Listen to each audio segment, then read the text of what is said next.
Wow. Por lo que podemos ver, el diablito no quiere que se dé esta clase. Amén. Esto está bueno. Definitivamente. ¿Y la clase? Sí, me perdí el papel. Mira aquí. Ahora sí. Hermanos, que el Señor les bendiga. Que el Señor les bendiga a todos los hermanos que están entrando. Como de costumbre, todos los viernes, nuestra escuela bíblica. La clase de hoy se titula ¿Cómo ganar una generación agnóstica?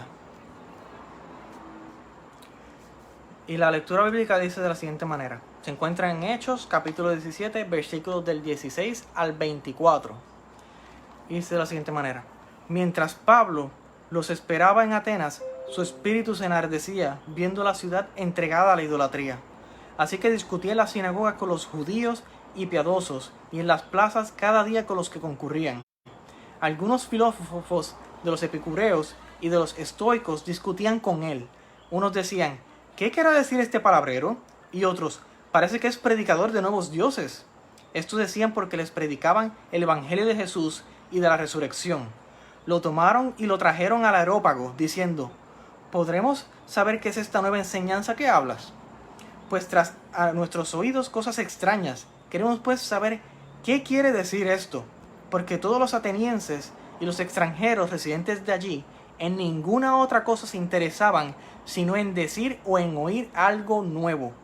Entonces, Pablo, puesto en pie en medio del Areópago, dijo, Atenienses, en todo observo que sois muy religiosos, porque pasando y mirando vuestros santuarios, hallé también un altar en el cual está la inscripción, al Dios no conocido, al que vosotros adoráis, pues sin conocerlo es a quien yo anuncio.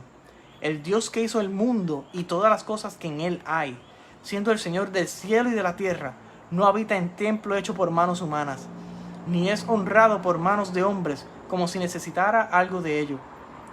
Pues Él es quien a todos da vida, aliento y todas las cosas. Amén, que Dios les bendiga, hermano, a los que siguen entrando. Por lo tanto, aquí vemos la clase, como se titula, es cómo presentar el evangelio a una generación agnóstica, cómo ganarlo. Pero ¿qué son estos términos de agnóstico y gnosticismo? ¿Qué es todo esto que está entrando? Pues hermanos, tengo que decirles que eso viene inclusive desde mucho antes del siglo II. Pero vamos a empezar primero viendo qué es lo que hizo Pablo y qué es lo que tiene que hacer la iglesia. Si escuchamos lo que estábamos leyendo la palabra en el libro en Hechos, que nuestro hermano Pablo literalmente le habla a los atenienses con su propio idioma, en su propio lenguaje, y él utiliza lo que se llama la apologética o la apologeomai. Que la apologética es lo que los cristianos debemos de empezar a desarrollar en esta generación. La apologética es el arte de defender a través de argumentos y evidencia tu punto de vida. Tu de vida no bueno, sí, porque nuestra vida es la palabra de Dios. Nuestro punto, de nuestra filosofía, nuestra sabiduría, literalmente todo lo que somos. Porque sin Dios no somos nada. Y en Él se encuentran todas las cosas. Ahora, cuando empezamos a ver esto, Pablo literalmente utiliza el idioma de los atenienses cuando ve su idolatría. Y él se mete, viendo la idolatría, utiliza el raciocinio para crear lo que se llama el apologeomai. Él va a establecer o a defender su Dios, nuestra religión, utilizando o explicándolo a través de su mente, la mente de su opositor, por así decirlo, porque son, por decirlo así, eran los atenienses. Y cuando ellos ven esto, él empieza hablándole al Dios no conocido, empieza hablándole de lo de ellos. Y vi que son muy religiosos, y empieza a tirarle flores y empieza a entrar en el mundo de ellos para entonces ver cuáles son sus puntos débiles, que era literalmente en donde no había ningún Dios, y él utilizó eso como su fundamento para entonces, después que entró y se ganó su confianza, entonces expresarle y demostrarle el evangelio. Y nosotros como cristianos, después de esta clase vamos a ver unas cuantas técnicas para poder entonces expresarle el evangelio a los agnósticos y a los gnósticos, que son dos grupos que se han evolucionado a través del tiempo, pero todavía el sol de hoy están aquí con nosotros. Inclusive muchos de ellos están en la iglesia. Ok, pues empezamos definiendo el término agnóstico. ¿Qué es un agnóstico? Un agnóstico se deriva en dos clases. Hay dos clases de agnósticos.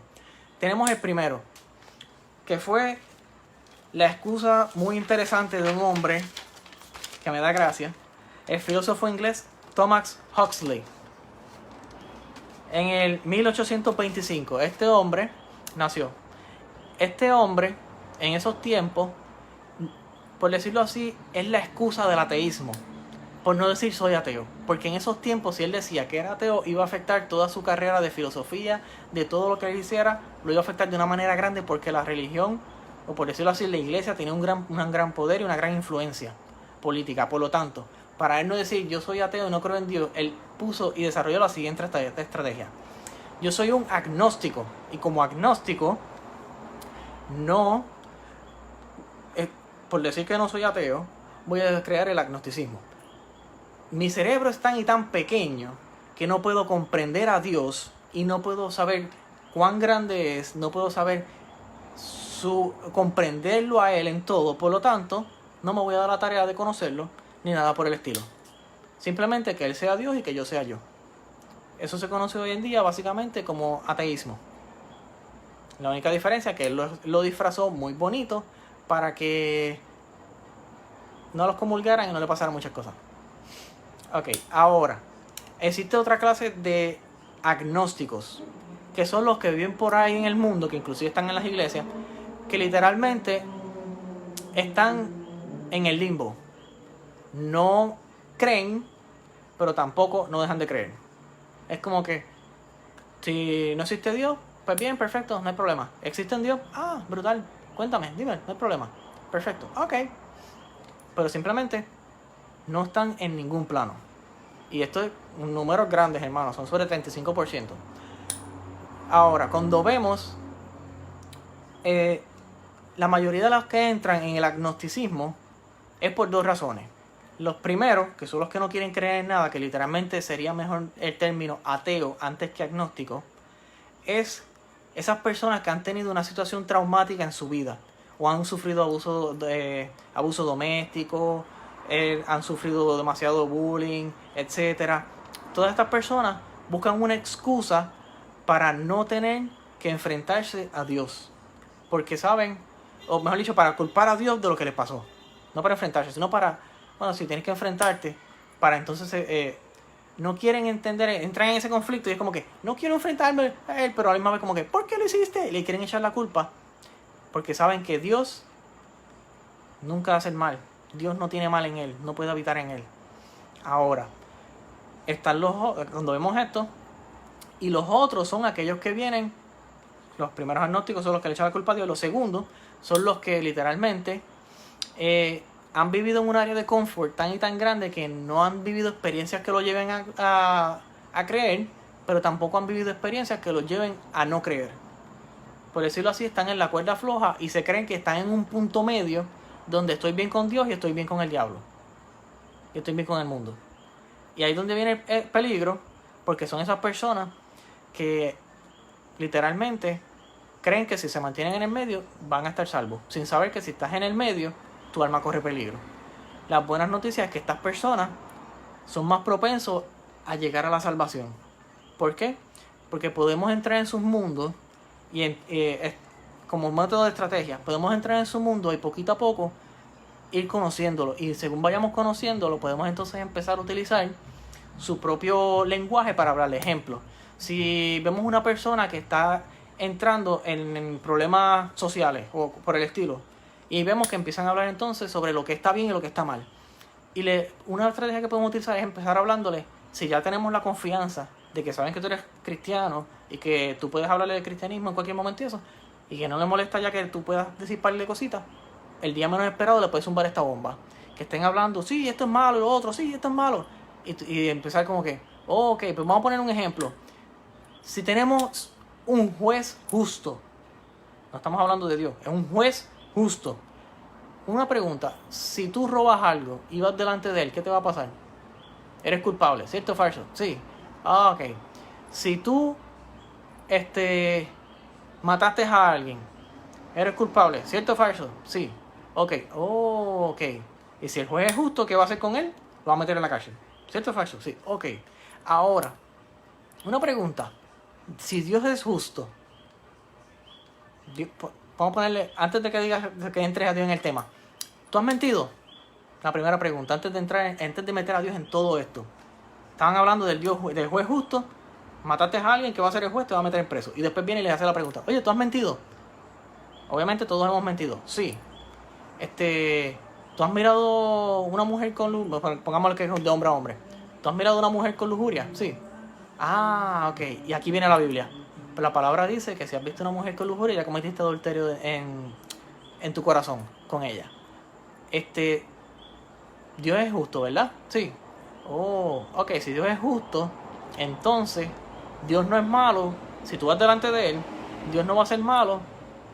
O sea, no te está enviando a un castigo injusto por culpa de Él. O sea, no es que Dios es malo, es que tú te lo ganaste. ¿Cierto o falso?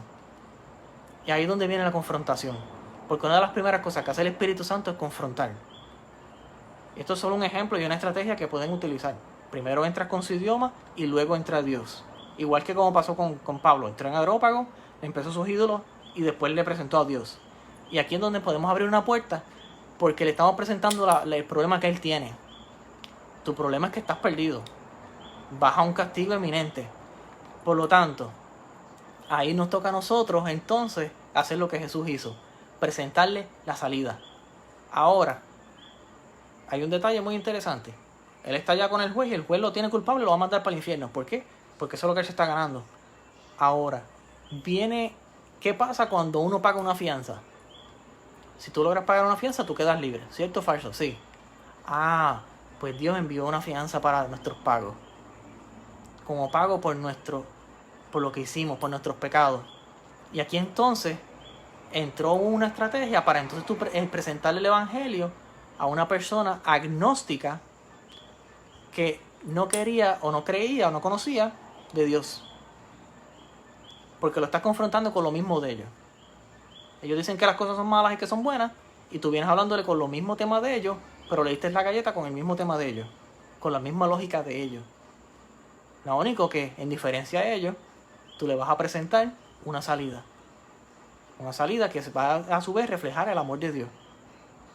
Y que van a entender entonces que cuando uno ama, amar no significa ser permisivo. Porque uno de los problemas que tenemos hoy en día en nuestra sociedad es que nos han enseñado que si tú amas, tú vas a permitir hacer de todo. Y caemos entonces en el libertinaje. Pero el que verdaderamente ama, castiga. Y como Dios es amor, cuando nosotros cuando todo llegue el gran día, todos vamos a ir delante del gran juicio. Todos, tanto los buenos como los malos.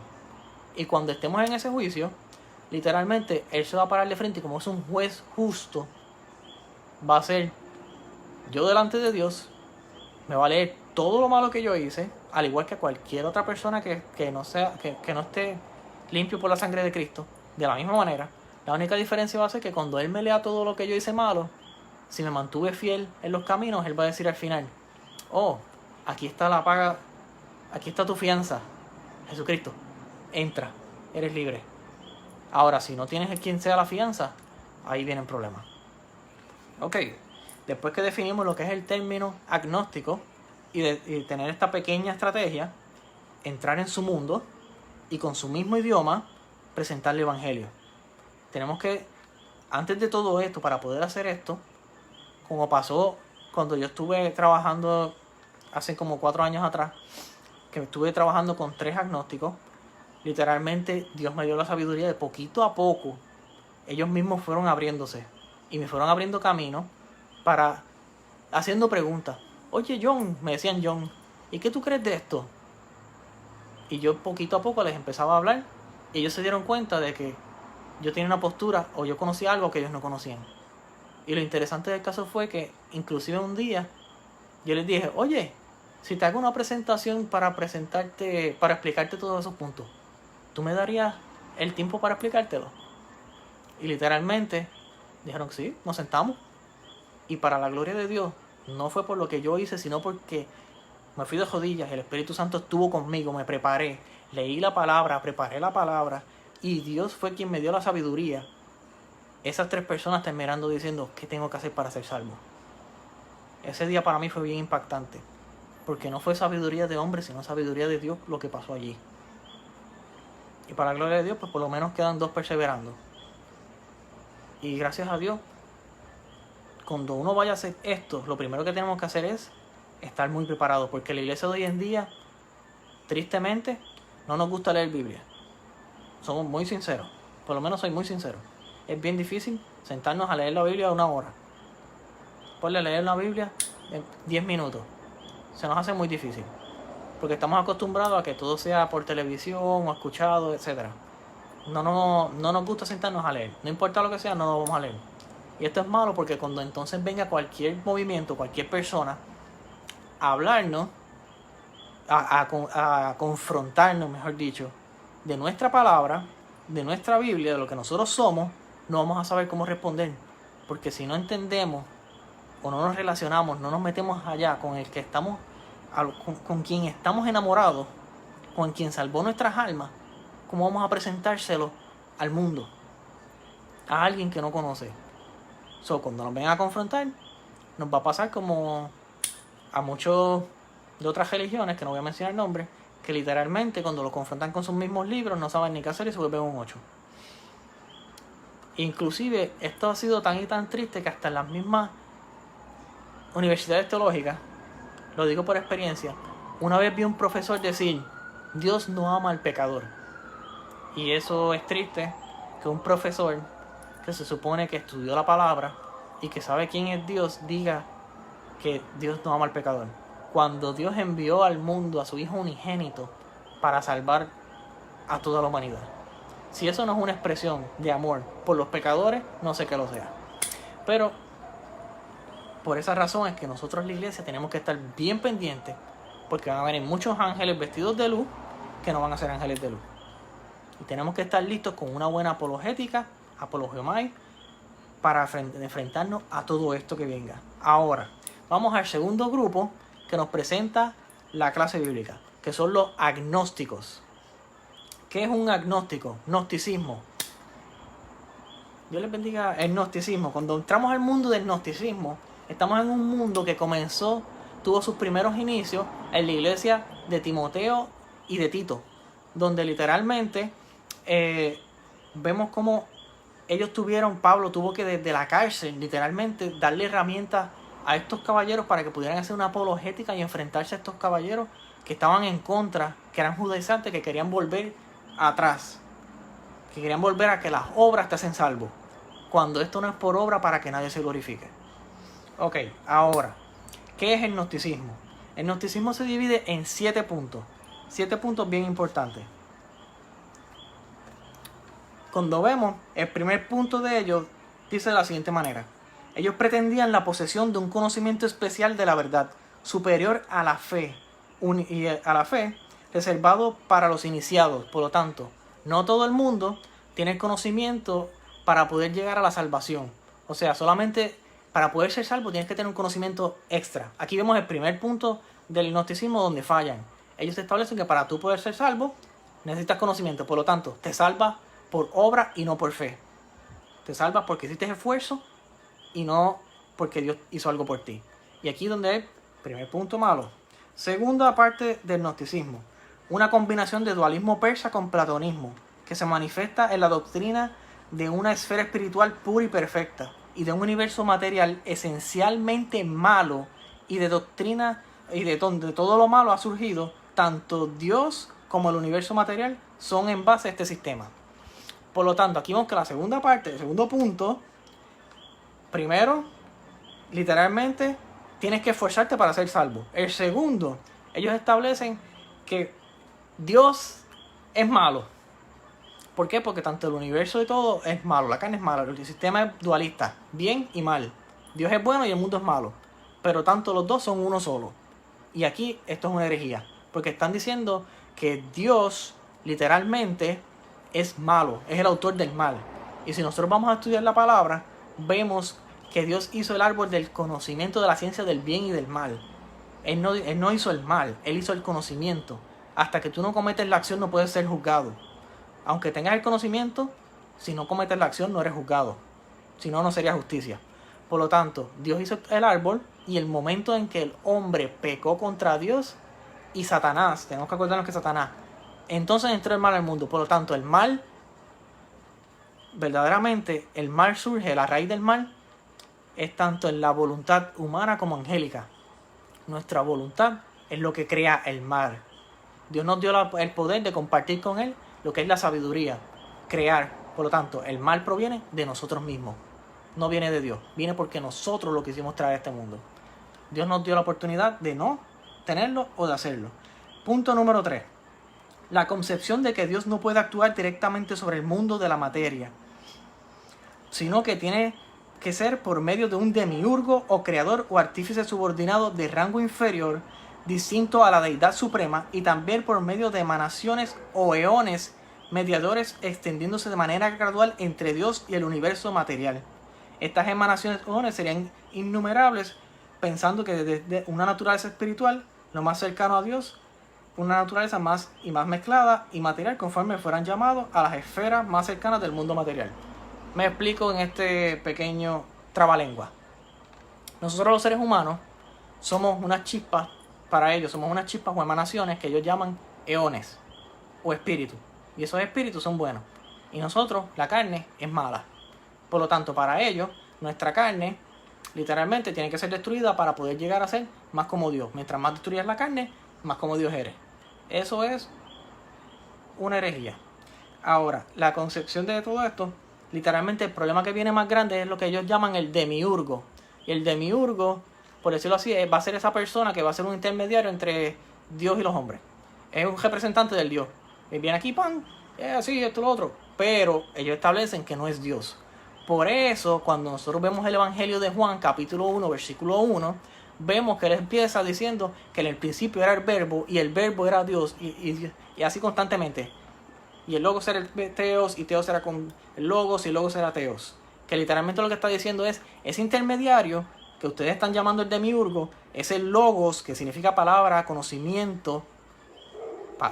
Juan les tira bien fuerte cuando les dice conocimiento, lo que ustedes están buscando, la salvación que ustedes están buscando, ese es el logos, y ese logos es Jesucristo, que Jesucristo a su vez es Dios, que a su vez Dios es el Espíritu Santo, y presenta en Juan 1.1 la Trinidad, porque ellos, más adelante vamos a ver cómo atacan a la Trinidad, y por eso es que el gnosticismo ahora tergiversa y quiere sacar a Jesús de la ecuación, porque si nos acordamos del primer punto, el primer punto es que te salvas por obra y no por el sacrificio de Jesús. Y aquí vemos cómo ellos están formando el plan, la escalerita para poder hacer que esto coja sentido ante el mundo. Seguimos, el punto número 4. La negación de la verdadera humanidad de Cristo y una cristología docetista que considera irreal la vida terrenal de Cristo, especialmente su sufrimiento en la cruz. Como estábamos explicando anteriormente, ellos quieren entonces atacar a Jesucristo, porque si logran sacar a Jesucristo de la ecuación, entonces el gnosticismo coge sentido y sería la verdadera religión ante la gente. Por lo tanto, ellos atacan mucho la humanidad de Cristo. Por eso es que Juan te lo pone bien fuerte y bien claro al principio ahí, ¡pum! Y constantemente Juan te lo pone.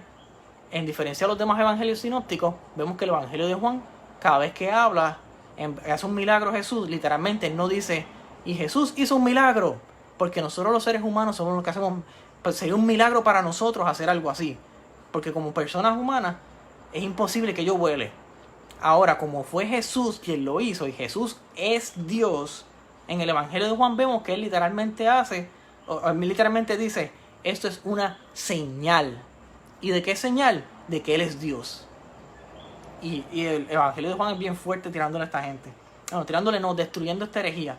Lo que es Pablo en el libro de Timoteo, primera y segunda de Timoteo, Corintios, Colosenses, hasta Pedro, tiene que pelear con esto a través de la Biblia y literalmente es fuerte. Ok, un punto número 5. Negación de la personalidad del Dios Supremo y negación también de la responsabilidad del hombre. ¿Vieron lo que sucedió aquí? Cuando nosotros vamos a ver la definición de lo que es un Dios, para poder ser un Dios tienes que tener 3 atributos principales. Tienes que ser omnipresente, omnipotente y omnisciente. Si te falta una de esas 3 cualidades, entonces no caes en la categoría de lo que es un Dios. Por lo tanto, aquí literalmente ya le quitaron la primera categoría. Dios no puede estar en todos lados en todo momento. Ya no es omnipresente, no puede estar en todos lados. Y Dios no es omnipotente porque es impotente ante entrar a un mundo material. Tiene una limitación. Si tiene un límite, no es un Dios. Esa es una de las cosas importantes que tenemos que tener claro. Dios no tiene límite.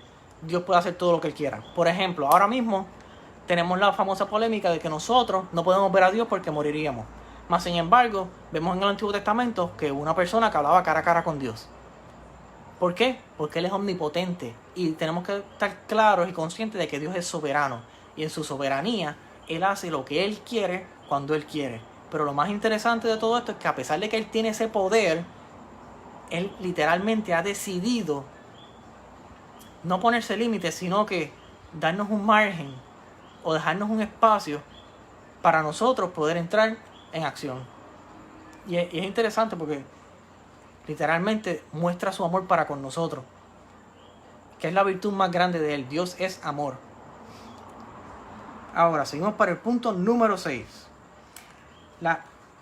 El 6. La enseñanza por parte de una secta gnóstica de un riguroso ascetismo, prohibiendo el matrimonio y el uso de este mundo material, con el fin de llegar a la comunión con Dios, mientras que otras sectas no la influencian mutua entre el cuerpo y el alma. Por lo tanto, en el punto número 6 es donde viene la parte de mutilar el cuerpo, donde el cuerpo es malo. Ellos van a querer, a toda costa, presentarnos que literalmente Dios, o sea, la carne de nosotros tiene que ser destruida y no puedes disfrutar de nada de lo que nosotros queramos.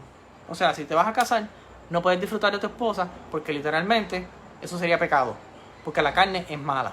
Y ahí es donde vemos estos movimientos del siglo XVI, siglo XIV, siglo XII, donde la Iglesia Católica se desvirtuó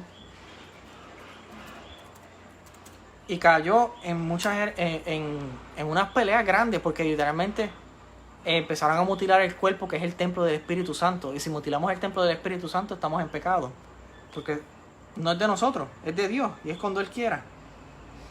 Ahora, vamos al punto número 6, porque ya conocemos que la carne es mala para ellos, mientras que el otro no. Mientras que el Espíritu es bueno. Punto número 7. Una tendencia a la fusión de doctrinas cristianas con elementos filosóficos, místicos y mágicos del Oriente. Y aquí yo quiero traer un punto bien interesante. Porque nosotros como cristianos conocemos, o hemos escuchado la historia, donde Pablo, creo que es, que a través del Espíritu Santo revive el hijo de un mago. Y ese mago, literalmente, pues le da gloria a Dios, se convierte y todo perfecto. Pero no me acuerdo si era en esa parte que literalmente él quiere... pero creo que Pedro. No me acuerdo si era Pedro o Pablo. Que literalmente el mago quiere comprar el Espíritu Santo. Y nosotros como cristianos nos damos cuenta que este hombre estaba siendo influenciado o ya había tenido contacto con el gnosticismo. Porque el gnosticismo te establece que si tienes conocimiento, eres salvo. Si tienes conocimiento, vas a ser mayor, vas a ser más grande. Estás en un estatus mayor que los demás. El que más conocimiento tengas es más grande y más cosas puedes hacer. Por lo tanto, él lo quería mezclar porque la magia y el gnosticismo no tienen problema. Pueden ser lo mismo, se pueden mezclar. Y ahí es donde vienen los problemas. Porque ahora no tienes un Dios, como establece en Éxodo capítulo 20, versículo 2 si no me equivoco, que es donde literalmente establece: yo soy el único y el primero, y no hay otro delante de mí. Un Dios celoso. Jehová uno es. Inclusive vemos la Shema, Deuteronomio capítulo 9, 6 si no me equivoco, o 6, 9, no me acuerdo bien, que establece que: oye Israel, Jehová tu Dios uno es. Por lo tanto, aquí ahora están atacando al Antiguo Testamento y a la palabra de Dios. Primero atacaron a Jesucristo bien fuerte, diciendo que la salvación no fue por lo que Dios hizo, sino porque el esfuerzo de los hombres.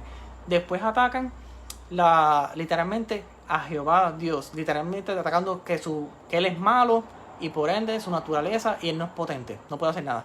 Luego atacan a Jesucristo hombre, que vino a morir por nosotros. Por lo tanto, si Jesucristo no fue un hombre cuando murió, su sacrificio fue en vano.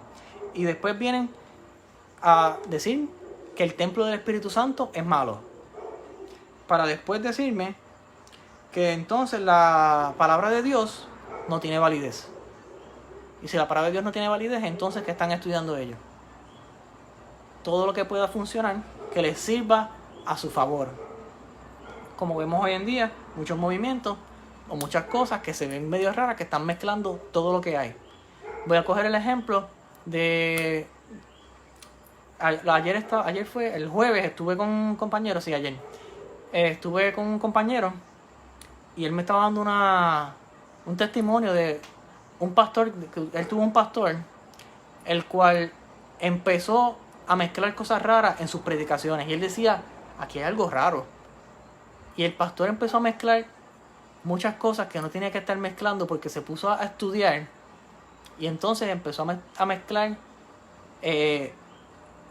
por estar estudiando libros que no eran. Se puso a estudiar libros y Biblias de otros movimientos, que literalmente él buscó una Biblia vieja, por decirlo así. Se fue a buscar Biblias anteriores a la de él y se consiguió una del siglo XVI, que era literalmente una Biblia que desarrollaron estas personas.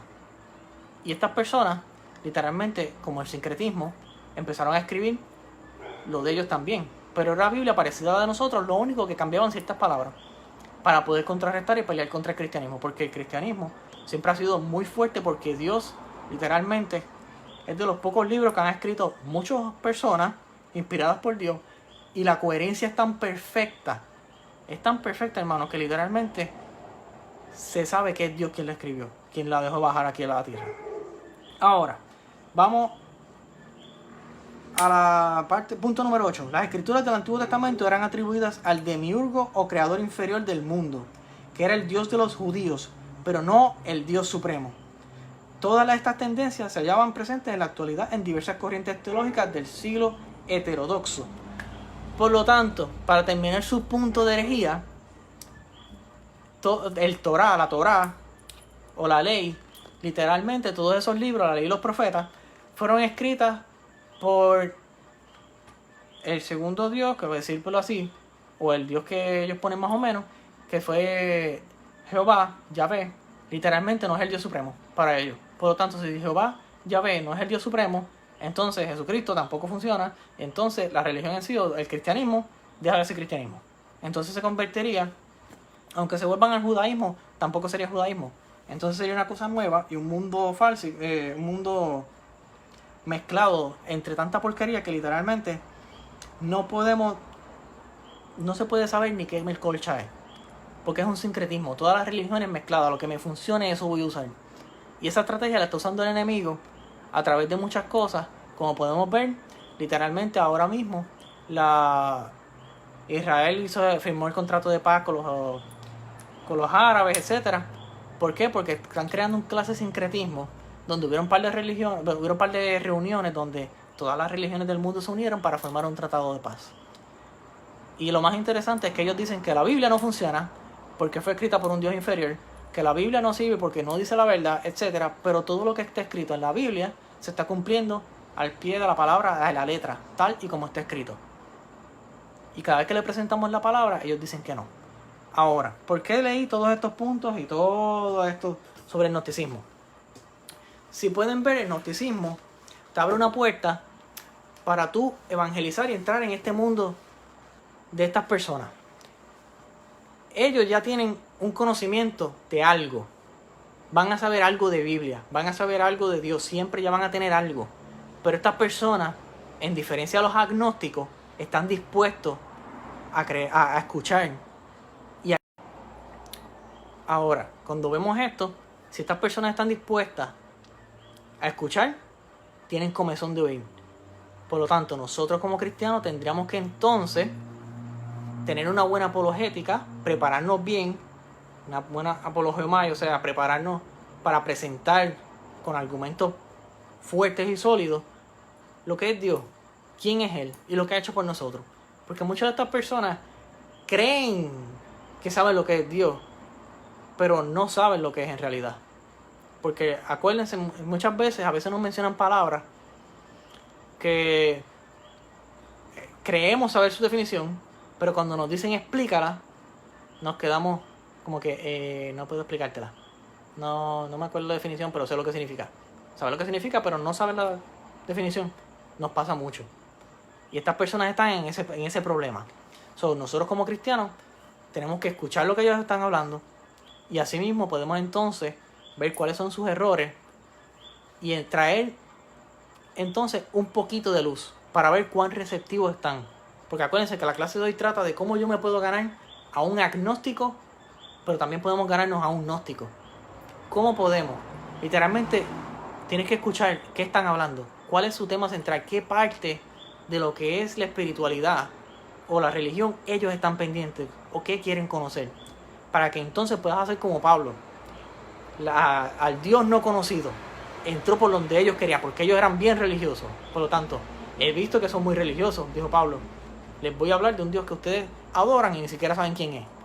Los gnósticos son esas personas, son muy religiosos pero no saben lo que adoran. Y nos toca a nosotros como cristianos meternos en la palabra, estudiar, aprender, para entonces poder contrarrestar todas estas doctrinas y todas estas cosas que se están levantando. Y literalmente en la palabra hay muchos versículos. Literalmente voy a leer algunos de ellos. Para los puntos, si tienen lápiz y bolígrafo, pueden ver la grabación otra vez. Para que sepan, les voy a leer los versículos para defender la iglesia. Literalmente la Biblia se defiende ya sola automáticamente. Voy a darle los versículos bíblicos de cada punto que la Biblia tiene para defenderse ante todos estos puntos que establecimos del gnosticismo, ante todos estos 8 puntos. Así que aquí viene una lista donde espero que me tengan paciencia, hermano. Para el punto número 1, la Biblia se defiende a sí misma en Colosenses capítulo 2, versículos del 1 al 8. Para el punto número 2, que es lo que estábamos hablando de la Trinidad, que Dios ataca a la Trinidad, Juan 1, 1 al 3. Para el punto número 3, podemos entrar en Juan capítulo 1 del 1 al 3, Colosenses 2, 18 y Primera de Timoteo 1, 4. Para el punto número 4, estamos, la refutación está en Juan capítulo 1, 14, capítulo 4, 6, Primera de Juan capítulo 1 del 1 al 3, del 2 al 22, del 4 al 1 al 6, 5, 1 y 5, 20. En el punto número 5, la Biblia lo refuta en Juan 3, 16 al 21, Juan capítulo 5, 26 al 27 y el 30, del 36 al 38. El punto número 6, la Biblia lo refuta en Colosenses capítulo 1 del 12 al 23, del 2 del 20 al 23, Primera de Timoteo 4 del 1 al 6, Segunda de Timoteo 3 del 1 al 7 y el punto número 7, la Biblia lo refuta en Colosenses 2 del 8 al 10, del 18 al 19. Y el punto número 8 lo refuta en Primera de Timoteo 3 del 14 al 16, Primera de Pedro 1, 12 y Segunda de Pedro 16, 21. Todos esos versículos que están aquí ahora en esta grabación, que los pueden copiar después o los pueden buscar, te va a decir cómo la iglesia, cómo Dios le dio la sabiduría a estos hombres para literalmente destruir el gnosticismo con la palabra de Dios. Y a las personas del siglo II, porque en el siglo II fue que el gnosticismo cogió poder y se levantó. Ya para esos tiempos, ya la iglesia, ya Jesucristo había muerto, ya la iglesia se estaba desarrollando. Y aquí fue donde la palabra literalmente de Dios cogió vida para ella misma defenderse ante este movimiento satánico que se estaba moviendo. La palabra se defiende sola. Ella no necesita de nosotros, porque ella tiene vida en sí.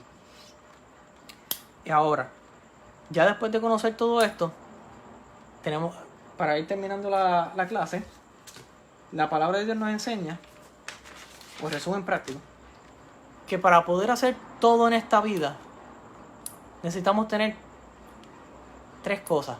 Primero, a Dios en nuestro corazón. Como dice la palabra, en la regla de oro. Amarás a Jehová con todo tu corazón, con toda tu alma y con todo tu ser.